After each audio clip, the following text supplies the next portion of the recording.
Hello tout le monde, on se retrouve dans cette vidéo car ce week-end je quitte la Bretagne et je vais à Paris. Paris où aura lieu le semi-marathon avec la Team Oversteam. Donc je vous emmène avec moi. Dans un premier temps, je vous emmène sur le salon avec la Team Oversteam et puis après on finira par un petit débrief de la course. Voilà, j'espère qu'il va faire beau, ils annoncent beau et froid. J'espère qu'il n'y aura pas trop de vent et j'espère que la course va bien se passer parce que je l'ai quand même bien préparée. Ces dernières semaines, les sensations étaient revenues au beau fixe, entre guillemets, après des crosses un peu laborieux en termes de sensations. Voilà, j'espère que le temps va rester comme ça. Je vous emmène avec moi.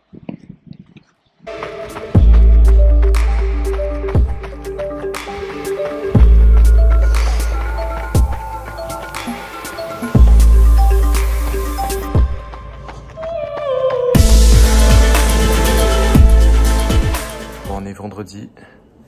Et un semi, ça commence le jeudi. Donc, comme vous l'avez vu et comme je vous l'ai dit, on commence le Malto à J-3, donc le jeudi. Et puis là, aujourd'hui, j'ai été faire mon petit run d'avant-course. Il y en a qui ont l'habitude de faire... il y en a qui ont certaines habitudes. Il y en a qui aiment bien aller la veille. Moi, j'aime pas trop sur les semis. J'aime bien aller à l'avant-veille et puis la veille, rien faire et reposer mes jambes. Donc le run est fait, j'ai fait 50 minutes. Dont 10 minutes actif, pas allure semi mais actif pour dérouler les jambes. En plus j'ai eu le train ce matin donc ça fait du bien. Maintenant place à la préparation de mon gâteau sport qui sera donc mon petit déjeuner le jour du semi pour avoir un apport énergétique suffisant et digeste. On se retrouve aujourd'hui. Je suis sur la route pour aller chercher mon dossard et rejoindre la Team Oversteam aux grandes halles de la Villette. J'ai bien profité de ma famille, c'était cool de voir les parents, de voir ma petite sœur. Maintenant, place à la course. Donc voilà, demain ce sera la course. Donc aujourd'hui, là, on va aller récupérer le dossard, on va profiter un peu du salon du semi, puis après, on ira se reposer. Voilà, j'ai tout dans mon sac, mes affaires de course. Mon malto pour aujourd'hui encore, mon gâteau sport pour demain matin. Et voilà. Allez, on se retrouve sur le salon d'ici peu.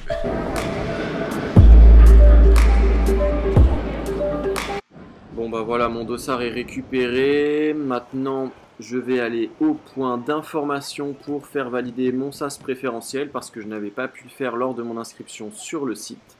Et ensuite, on va rejoindre la Team Oversteam sur leur stand. Et je peux vous dire que vous étiez nombreux entre le vendredi et le samedi à venir sur le stand pour vous équiper pour votre course ou pour vos futurs objectifs. Et ils étaient très ravis et heureux de vous accueillir aussi nombreux. Ils se font toujours un plaisir de pouvoir vous conseiller au mieux pour que vous réussissiez vos objectifs présents ou futurs.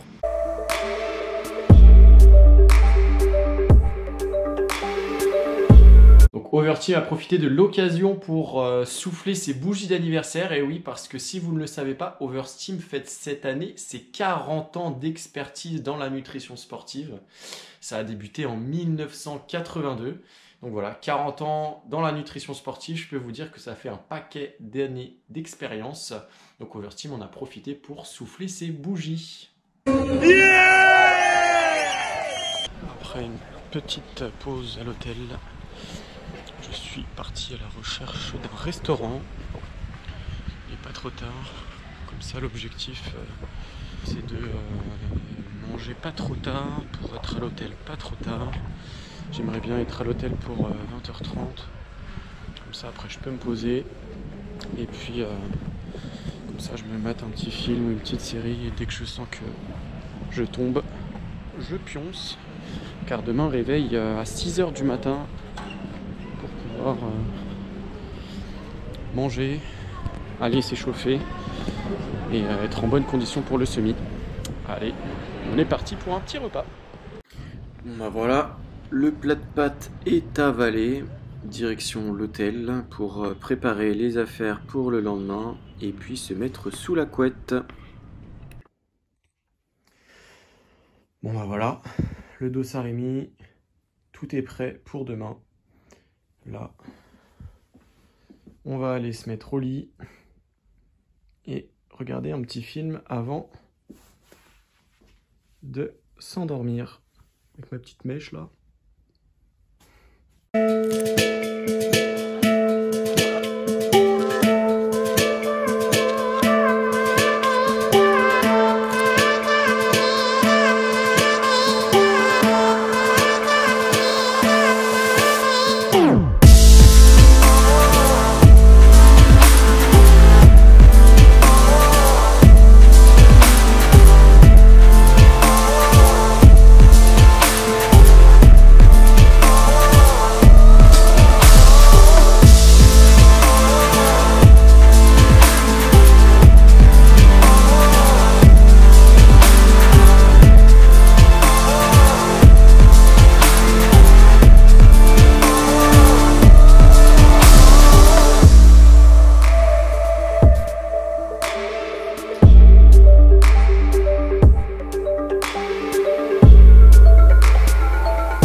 Petit débrief kilomètre par kilomètre, mais plutôt et aussi globalement pour que vous voyez un peu comment la course s'est passée. Donc là vous voyez un peu le dénivelé, ici la carte avec le parcours, et vous voyez mon petit point bleu qui va défiler, et puis vous verrez les kilomètres.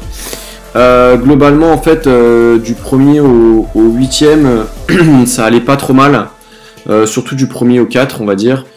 Pourquoi? Parce que là ça venait juste de partir et vous voyez jusqu'au 4 c'est relativement plat, il y a des mini boss sur les ponts. Donc vous voyez 3,27, 3,32, 3,31 et 3,26, donc c'est des belles allures. Par contre au quatrième bah, vous voyez bim, dans le quatrième, entre le 4e et le 5e on a une petite bosse qui nous calme un petit peu et qui commence déjà à nous dire bon maintenant il va falloir gérer le dénivelé et il va falloir y aller aux sensations. Et pas trop regarder la montre, alors si de temps en temps quand même, hein, parce que pour pas s'endormir, mais quand il y a des boss, monter à la sensation pour pas trop se cramer et pouvoir relancer en haut. Et vous voyez du 4e ici, enfin de la fin du 4e jusqu'au 8e, bah mine de rien, ici là toute cette portion là ça monte, donc tout d'abord en faux plat montant, pour finir un peu plus fort hein, entre guillemets. Alors c'est pas non plus de la grosse bosse, mais mine de rien c'est toujours du petit dénivelé qui fait que pour tenir le rythme, il faut appuyer et ça demande beaucoup plus d'énergie que si on était sur un terrain plat ou un terrain en faux plat descendant.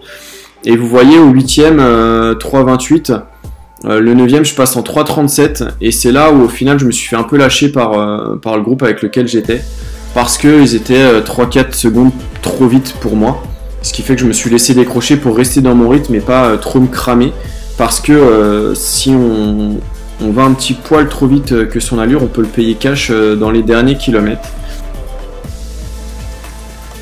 Donc là les images, c'est les images entre le 6e et le 8e kilomètre, c'est le groupe dont je vous parlais.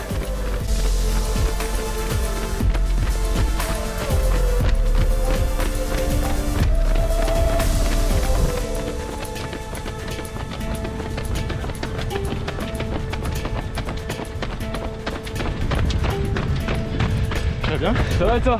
Ça va. Bon, apparemment ça allait pas trop mal pour moi. J'étais quand même bien dans ma tête et je savais que j'allais faire un beau truc. Et là entre le 8e on va dire et vraiment la fin du 12e, début du 13e, bah, jusqu'au château de Vincennes en fait, c'était une partie un peu moins agréable pour moi. J'avais les jambes un peu raides, je me sentais pas d'une humeur olympique et d'une forme olympique pardon.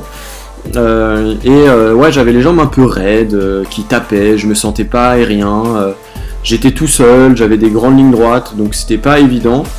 À Pyramide, donc juste ici là j'ai pris mon petit gel Energix parce que le ravito approchait, hein, donc sur cette partie là, sur la fin du 12e, on avait le ravito juste avant le château de Vincennes, comme ça j'ai pu prendre mon gel, un coup d'eau derrière pour faire passer le gel et pouvoir repartir de plus belle. Et on va dire à partir du 13e, donc à partir d'ici, à la fin de la bosse, il y a quelqu'un qui m'a rejoint, 2-3 personnes qui m'ont rejoint. Ce qui fait qu'on était un petit groupe ouais, de 3-4, peut-être 5 personnes, côte-côte, et ça fait du bien. Hein, vous voyez derrière, je repars, et en plus on avait une belle descente ici à la fin du 14e et entre le 14e et le 15e. Et par contre là, en bas de la cuvette, ça faisait mal, parce que là, fallait remonter. Et vous voyez, on a du 14,6 au 15,4, donc on a quand même 800 mètres de bosse. Et là, c'est pas un faux plat, c'est une vraie bosse. Donc je suis pareil, je suis monté au train. Il y a 2 personnes qui m'ont décroché, qui ont monté vraiment fort. D'ailleurs, je les ai pas revus derrière, donc qu'ils étaient vraiment en forme et qui finissaient fort. Et puis après, derrière, je sais qu'après cette bosse là, après la bosse du 15,5 là, je pouvais enquiller, et puis vous voyez 3,32, 3,26, 3,20 entre le 16, 17 et 18, en sachant que en haut de la bosse, j'ai pris mon coup de fouet. Enfin ouais, vraiment en haut de la bosse, j'ai pris mon coup de fouet dans la descente même, parce que en fin de compte, dans la descente, j'ai pris mon coup de fouet ici. Vous voyez ici là, parce que le ravito était juste ici, ce qui m'a permis de boire. Par contre, à la fin du ravito, donc 17e, 18e, il y a plein de gens que j'avais doublé, enfin plein, 3-4 personnes, hein, que j'avais doublé, je crois, entre le 5e et le 6e kilomètre, qui m'ont redoublé ici, et qui m'ont redoublé à pleine balle, hein, parce que j'ai eu du mal à les accrocher. Je les ai même pas accrochés d'ailleurs, je les ai redoublés que dans le 21e, entre le 20e et le 21e kilomètre. Donc c'est pour dire que tout le monde finissait un peu fort, mais ça explique aussi mes allures 3,26, 3,20. Quand des gens nous dépassent, il y avait des fois des groupes de 2-3 personnes qui dépassent, bah on essaye de prendre un peu le rythme, on essaye de se relancer, surtout quand on arrive à 3 km de l'arrivée. Alors après il y a la bosse d'ici, la bosse du 18e là, à la fin du 18e, qui fait bien mal ici, celle-ci là. On sort d'un tunnel et là on monte, ça dure quoi, 300 mètres, ouais 300 mètres je dirais. Mais par contre, c'est 300 mètres qui font mal aux jambes, surtout quand on a déjà 18 km derrière nous. Par contre, une fois qu'on arrive en haut, j'ai fait un calcul simple. Je me suis dit, il me reste 3 bornes, c'est 7 tours et demi de piste. Je me suis rappelé ma séance de 4 x 3000 et je me suis dit, là maintenant, c'est bon, il faut y aller. Donc j'ai arrêté de regarder la montre et j'ai commencé à enquiller. Et dès que je pouvais accrocher quelqu'un, j'accrochais quelqu'un pour me relancer. Ce qui fait que je finis pas trop mal, hein, parce que vous voyez, je finis en 3,30. 3,22, bon, et 3,11 sur les derniers hectomètres, mais 3,30 et 3,22 pour se relancer sur le dernier kilomètre. J'avais de la jambe encore. Je dis pas que j'aurais duré encore 3-4 km comme ça, mais au moins ça, j'avais gardé du jus et j'étais plutôt content, parce que ça voulait dire que j'avais fait quand même une bonne gestion de course. Je me suis pas non plus laissé impressionner au 17e et 18e quand les personnes m'ont doublé, parce qu'au final, ici, sur cette portion-là, c'est là où je les ai redoublés. Donc ça veut dire que peut-être que les personnes, alors elles avaient géré à leur façon, hein, mais peut-être qu'elles avaient appuyé un peu trop tôt. Et je me suis laissé dépasser, et c'est ça qui est important en final dans des courses comme ça, c'est que il faut avant tout s'écouter et écouter ses sensations. C'est ce que j'ai essayé de faire.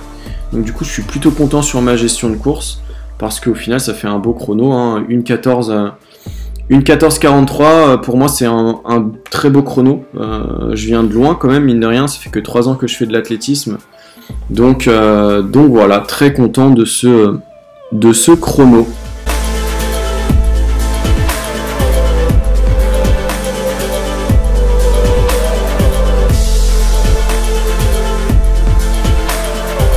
Bon bah voilà, la vidéo touche à sa fin. J'espère que pour le moment ça vous a plu. Un petit mot de la fin et un petit conseil pour ma part. Un semi-marathon, ou même je dirais n'importe quelle course, ne s'improvise pas, ou alors ça peut parfois mal finir, ou alors vous allez très mal récupérer. C'est mon petit conseil. Quand vous vous fixez un objectif, préparez-le au mieux pour que le jour J tout se passe plus ou moins comme prévu, sans accroc, et que vous puissiez progresser et mieux récupérer pour avoir envie de recommencer, car quand on prépare mal une course, des fois ça peut nous dégoûter. Voilà, j'en ai fini avec ce conseil. Sinon, je vous remercie d'avoir été assidus. Je vous remercie toutes et tous pour vos petits mots à chaque fois, qui sont plutôt bienveillants et plutôt sympathiques, et qui m'encouragent à continuer. J'espère que cette vidéo vous aura plu. Donc n'hésitez pas à mettre le petit pouce, à commenter, à la partager, à vous abonner si vous n'êtes toujours pas abonné. Et on se retrouve bientôt pour de nouvelles aventures. Je suis en construction de projets. Je ne vous en dis pas plus. À très bientôt. Allez, salut!